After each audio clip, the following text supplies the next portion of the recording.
don't remember you at all. Well, I didn't think you would. You're very little. You know, for the longest time, I thought you were dead. Well, you're not the first person to tell me that. Everyone thought you died. Everyone in town. Everyone. I didn't. Except obviously Torvald, Anne Marie, and my brothers. But I did for the longest time. When did you? When I was 7 or 8. I see. My brothers told me. They remember things that I didn't or couldn't, and they told me about how you left. I didn't believe them at first. It sounded like the kind of thing you say to avoid telling a kid the harder truth. But Ivor said that if I didn't believe them, that I could go down to the clerk's office, where they kept all the records, birth records, death records, and that if I looked for your death certificate, there wouldn't be one. I went to school with a boy whose father worked in the clerk's office, and the boy liked me, so I acted like I liked him back, and I got him to let me into the office one night.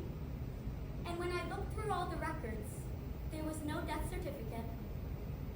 And then I knew you weren't dead. You had just left. Bob and Ivor said that maybe someday you'd come back for me, and that I should be ready for it, that you would come and you would take us with you, and that you'd be a lot more fun to live with than Torvald. He's not bad, but fun really isn't the word I'd use to describe him. Yes. I mean, I think it's sort of adorable. His kind of, I don't know what to call that. Blue? No, not quite. But Bob remembered you best. Oh, Bob. Bob could draw, so one day I asked if Bob would draw a picture of you, but he wouldn't. Ivor said that probably because if Bob did, then he would start crying, and Bob never liked to be seen crying. He said it made his face look fat. Yes. Yes, I do remember that about Bob, about him. Not the fat face thing, but the crying. He doesn't still do that, does he? He does. Oh, poor Bob. Ivor, on the other hand, Opposite of Bob. in every way. Yes. Now tell me something you remember about me. You? Yes. Well, okay. Well, here's something. When you were born, I had you very fast. You came right out of me like you were racing to get into the world, like you just couldn't wait. And the boys, they were very slow. I mean, I was in labor for, oh God, it was terrible. But with you, you were very easy. So, you can put that in your book of memories. Tell me something about you. Like what? Oh, I don't know. Are you happy? Yes, very. What makes you happy? My work makes me happy. I like my house. I have a nice house. It's by a lake. It's quiet. Sounds nice. And are you happy, Emmy? I am. What makes you happy? All sorts of things. I have enough money. I have enough food. Physically, I'm fine. There aren't any problems with my health. That's good. I actually think in a lot of ways things turned out better because you weren't around. I had a better life because of it. I had to deal with some difficult truths about life at an earlier age than you usually would have to deal with those type of things. I feel bad for the kids who growing up had the usual life. I feel special. That's good to hear. I'm happy. People say I'm an old soul. Yes, yes. You seem very grown up, very adult, very impressive. Thank you. And you've done well because of it too, haven't you? What do you mean? Anne Marie told me that you have your own money and that you write books. I do. I find that very interesting. I'll send you one. I don't really read books. No? Never could get interested. I get bored easily. And so, Emmy, Yes. did Anne Marie happen to tell you also why I'm here? All I know is that you and Torvald are supposed to be divorced, but you found out you aren't. So you're trying to get Torvald to file the divorce, but he won't do it. That's pretty much it. And I'm guessing what you want from me is for me to go to him to convince him to do the thing that he's refusing to do? Yes, yes. I was just thinking if you were to go to him, tell him it will be all right. Tell him it will be okay, that there's no point in wrecking everything he's built. Tell him to do it for you. But it's not for me. Well, of course it's for you. It's for the whole family. You and Bob and Ivor and the, I don't know, kind of disgrace that could come as a result of, it would make the whole family look really bad. And I don't know if Anne Marie told you, but there's this judge who's Yes, threatening to- I know. Right, so I understand if you have some concerns. Let me try to address some of, maybe you're not sure how to approach this matter with Torvald. I understand that. Yes, that could be awkward. What do you say? You go to him out of the blue. I think you should give Nora the divorce she's asking for. He'll think you talked to me and that I put you up to it. But aren't you? What? Putting me up to it? So say instead, you don't tell him we met. that you heard about my problem from Anne-Marie. Well, that's true. You did. Anne-Marie told you what she told you.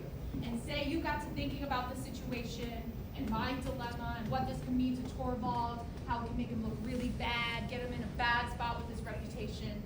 If you tell him to let me go and let it all go and file the divorce, because if you show him how he's making this worse for himself, if you leave me out of it, because Torvald's not going to do what Torvald does for my sake, what his interests are. Or what? What do you think his interests are? Honestly, isn't that apparent? I think he doesn't want to let me go. I think that he thought I would come back to him and there'd be some sort of reconciliation. Did he propose a reconciliation? No, see, I think you're very wrong. And that you've made a lot of assumptions and that you don't know what you're doing. You think you do, and it is not your fault, but I need to correct you. Correct me. Torvald did something really stupid. And I know that he is still technically speaking married to you. I am not saying that none of that is his fault. There is fault on his part for sure. But basically what happened was that when you left, people noticed. And of course they noticed. People would ask, where's Nora? And Torvald, I'm pretty sure you could guess, was feeling pretty upset about it, felt pretty private about it, did not want to talk about it. It was embarrassing. People would ask where you are and he'd have to say you left him. That would be awkward, both for him and for the person asking. So at first, when you had gone away, he would just say that you had left, gone visiting family, something like that. He didn't really say much about it. He didn't want to lie. But then when 2 or so months had gone by and you were still gone, I don't know exactly how that happened. Obviously, I was so young, I wasn't aware of what was happening. But someone made the assumption that you were sick. And Torvald didn't say no. And that's the story that went around, that you were gone and you were sick and you were recovering at a sanitarium. And then another month or two passes and someone somewhere says something or makes the assumption that it was worse than that you hadn't recovered and you were no longer alive. And that's what people came to think. And Torvald, now he's so far in, to have to explain that truth, I know it's a weak thing that he did, but he had his job at the bank and was a very well-respected member of the community, very well-liked, trusted, to have to explain that embarrassing set of truths and misunderstandings and so on. So he said nothing. And by saying nothing, that's sort of saying something, which is that you had died. And once people came to think that, well, you know what happens when that happens. There's that outpouring of affection and support, and people visited, they brought food. They really rallied around him, around us, around the whole family. And then there's that government support for the families, the money you get. Of course, there was no death certificate ever filed, but these things happen. Mistakes, oversights, just because of the way that people found out. That gradual sort of realization that that's what was, and because Torvald is very well liked, respected, because he runs the bank. You see? It's a problem.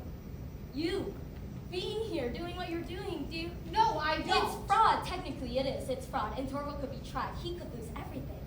Just like you. And that's why he can't give you your divorce.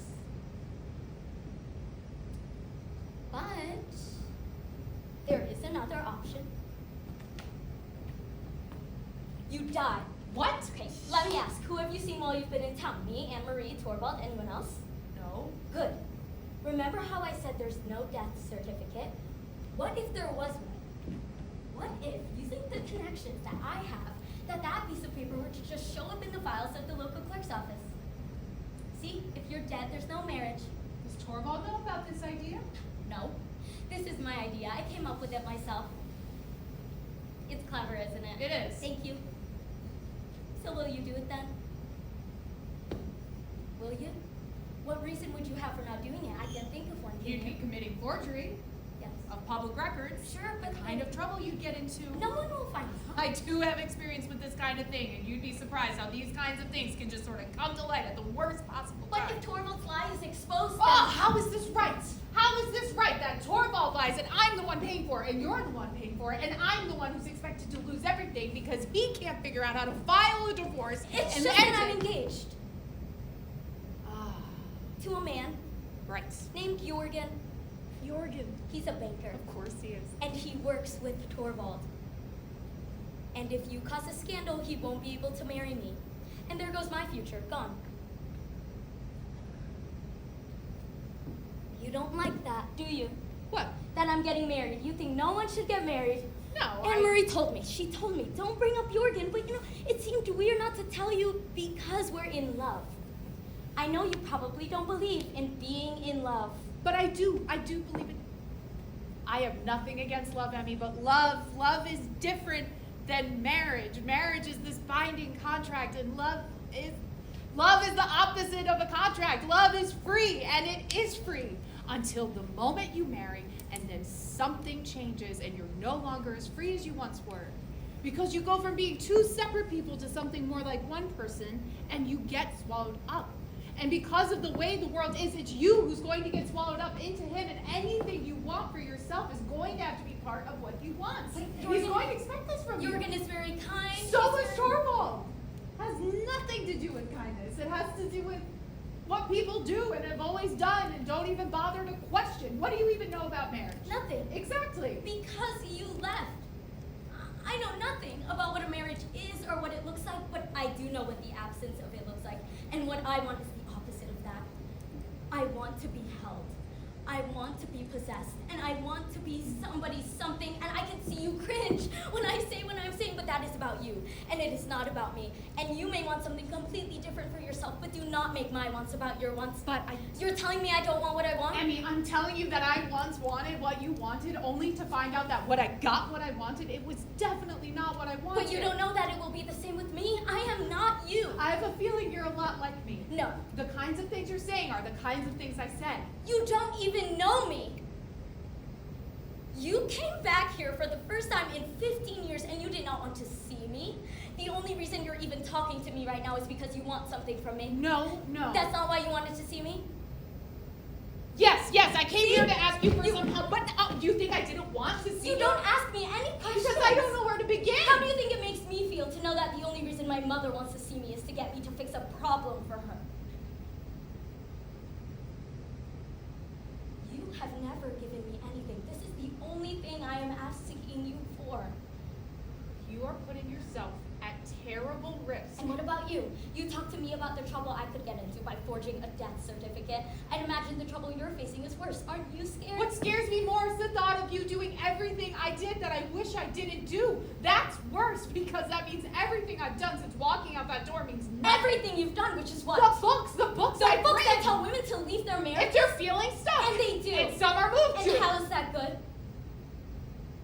How many women have left their husbands because of you? How many women have left their children? How many women have left their husbands and their children and have gotten themselves into the same kind of trouble you're in right now? It's like you've saved everyone from a drowning boat, but you've left them with no way to get back to shore. I actually think it's good to be stuck in a marriage.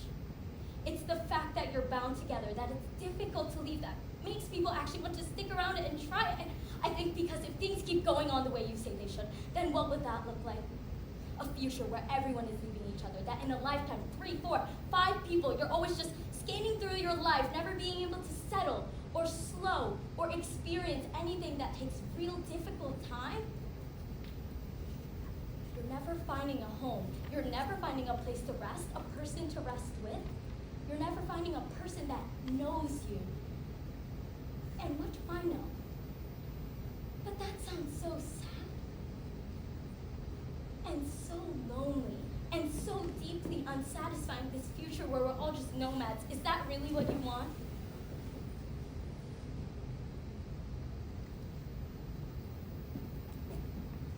You let me do this for you.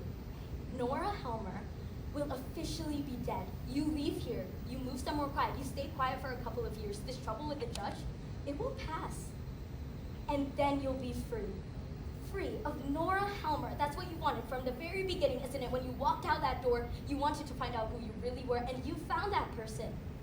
You don't need Nora Helmer.